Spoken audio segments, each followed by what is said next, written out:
কুফা নগরে একজন জনপ্রিয় বিশ্বাসী কুলি ছিল। বিশ্বস্ততার কারণে ব্যবসায়ীরা তাহার মারফতে মাল আসবাব এক শহর হতে অন্য শহরে প্রেরণ করত। একবার সেই কুলি কোথাও সফরে যাইতেছিল। পথিমধ্যে একজন লোকের সহিত তাহার সাক্ষাৎ হল। লোকটি কুলির নিকট তাহার গন্তব্যস্থল জানতে চাইল এবং জেনে বলল, আমিও সেই শহরে যাব, তবে পায়ে হেঁটে চলা আমার পক্ষে একটু অসম্ভব।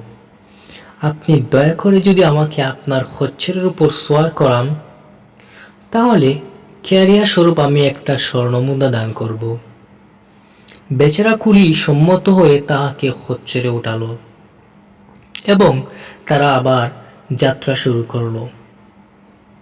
যেতে যেতে পথের একটি দ্বিমুখী রাস্তার মোড়ে পৌঁছিয়ে সেই আরোহী কুলিকে জিজ্ঞাসা করল, ভাই, কোন পথে যাবেন? কুলি তার পরিচিত পথের কথা বলল, কিন্তু সেখানে সেই আরোহী লোকটি আপত্তি করল। সে ব্যক্তি বলল, অল্প সময়ে যেতে হলে ওই পথে চলুন। তাছাড়া এ পথে খচ্চরের জন্য যথেষ্ট ঘাসের ব্যবস্থা রয়েছে। ফলে কুলি বেচারা সেই অপরিচিত পথে যাইতে সম্মত হলো। কিছু পথ অতিক্রম করার পর দেখা গেল সেই পথটি একটি ভয়ঙ্কর জঙ্গলের মাথা শেষ হয়ে গেছে। কুলি আরো দেখতে পেল সেখানে অনেকগুলি মৃতদেহ পড়ে রয়েছে। উক্ত স্থানে পৌঁছা মাত্রই আরোহী খচ্চরের পৃষ্ঠ হতে লাফ দিয়ে নিচে পড়ল এবং সাথে সাথে খঞ্জর বাইর করে কুলিকে হত্যা করতে উদ্যত হলো। এই অবস্থা দেখে কুলি বেচারা খুব ভয় পেয়ে গেল এবং অবস্থা বুঝে সেই লোকটির নিকট তার জীবন ভিক্ষা চাইল। তার বিনিময়ে সে খচ্চর এবং খচ্চরের উপরে থাকা সমস্ত ধন সম্পদ গ্রহণ করতে বলল। কিন্তু পাষাণ্ড লোকটি তাহাতে কর্ণপাত করল না। বলল, আমি তোমার এই ধন সম্পদ সবকিছুই নিব, কিন্তু আমি কসম করে বলছি, প্রথমে তোমাকে হত্যা করব, তারপর সব লুণ্ঠন করব। কুলি নিরুপায় হয়ে কাতরের সহিত বলল, ভাই, আমাকে শেষবারের মতো 2 রাকাত নামাজ পড়তে দাও। দুষ্ট লোকটি তাতে সম্মত হয়ে বলল, যাও, তাড়াতাড়ি পড়ে লও, কিন্তু মনে রাখিও, তাতে কোনো কাজ হবে না। এই সব মৃত লাশ তুমি দেখতেছ, এই তাহারা শেষ নামাজ পড়িয়াছিল, কিন্তু নামাজ তাহাদেরকে আমার হাত থেকে রক্ষা করতে পারে নাই।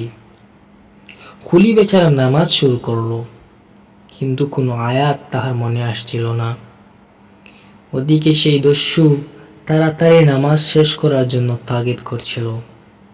এই চরম সংকটময় মুহূর্তে হঠাৎ তাহার জবান হতে এই আয়াতটি উচ্চারিত হলো, আউযু বিল্লাহি মিনাশ শাইতানির রাজীম, বিসমিল্লাহির রহমানির রহিম, أَمَّن يُجِيبُ الْمُضْطَرَّ إِذَا دَعَاهُ وَيَكْشِفُ السُّوءَ।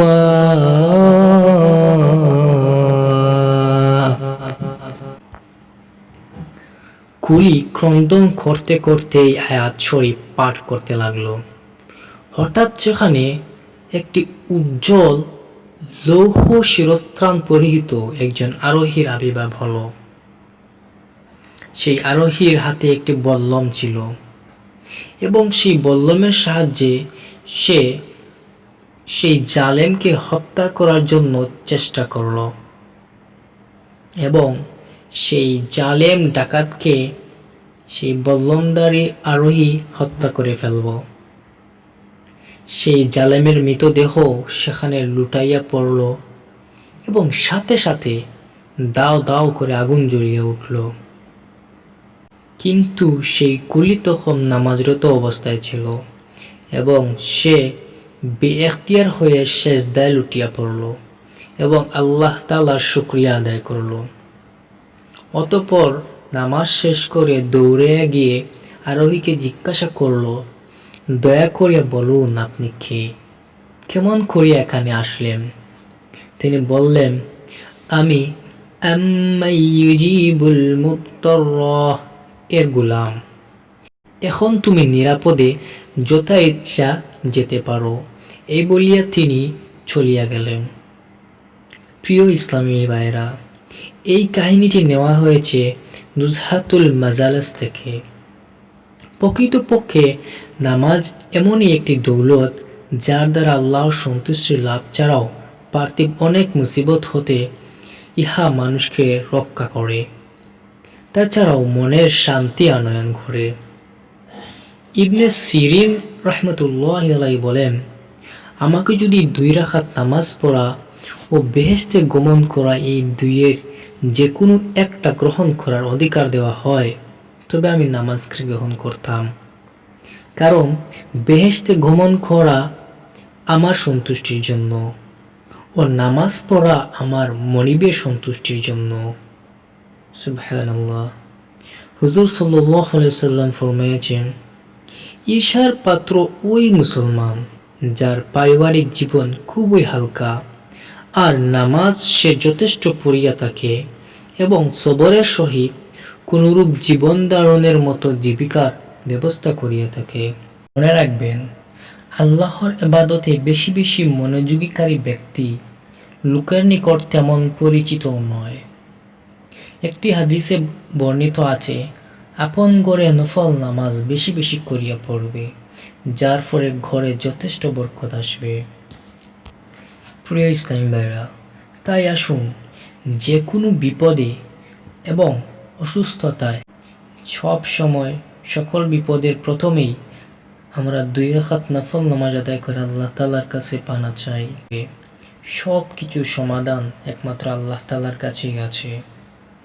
আমরা কোনো কিছু হলেই খুব বেশি পেরেশান হয়ে যাই এবং মানুষের কাছে অথবা কোনো আসবাবের কাছে আমরা সাহায্য চাই, আর আল্লাহ তাআলা আমাদেরকে সমস্যাগুলো দিয়েই পরীক্ষা করেন যে আমরা কি সাথে সাথে আল্লাহ তাআলার কাছে সাহায্য চাই না অন্য কোনো মাখলুকের কাছে সাহায্য চাই।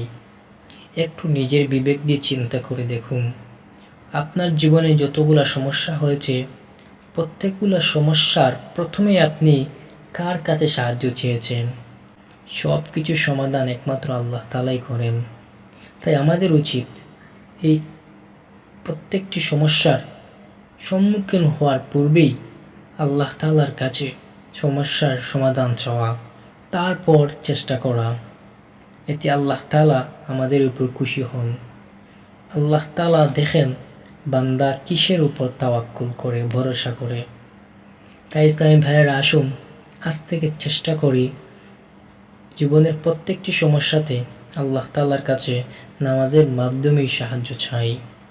এবং বান্দা যখন সিজদারত অবস্থায় থাকে তখন সে আল্লাহ তাআলার সবচাইতে কাছে থাকে। তখন বান্দা এবং আল্লাহ তাআলা এই দুইয়ের মধ্যে একটি মাত্র পর্দা থাকে, তা হচ্ছে মৃত্যু। তাই সিজদারত অবস্থায় আল্লাহর কাছে খুব বেশি দোয়া করি যাতে নিজের জীবনের প্রত্যেকটি সমস্যার সমাধান আল্লাহ তাআলার কাছ থেকেই আদায় করতে পারি। আল্লাহ তাআলা আমাদেরকে বেশি বেশি করে নামাজ পড়ে নিজের জীবনে এবং সামাজিক সমস্যার সমাধান করতে পারি, এই তৌফিক দান করুন। আমিন।